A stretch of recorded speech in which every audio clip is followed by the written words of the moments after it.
Welcome to దుర్గగుడి Indrakeeladri. మనం ఈ రోజు దుర్గగుడికి వచ్చాం. మరి దుర్గగుడిలో ఇవాళ ఐదో రోజు మరి మహాచండీ అవతారం జరుగుతుంది. చండీ అవతారం అనే అవతారంకి దర్శనం చేసుకోవడానికి వచ్చాం. మరి ఇవాళ మనం విజయవాడ కొండ పైన ఉన్నాం.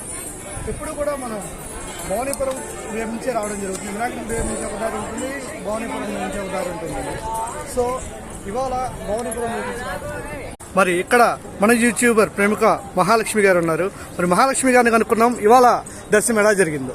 మహాలక్ష్మి గారు, మేము ఇప్పుడు నైట్ ఫోటో చేసుకుంటాము. ఎందుకంటే డేస్ లో చేసుకుంటే ఏంటంటే మనకి గంటలు పడతాయి, మినిమం 7 hours పట్టింది. సో ఇప్పుడు మేము నైట్ ఫోటో ఎప్పుడు ప్రతిసారి వస్తాము. చూస్తున్నాం కదా జనాలు, నైట్ ఫోటో అయితే చాలా తక్కువ మంది అయితే ఉంటారు.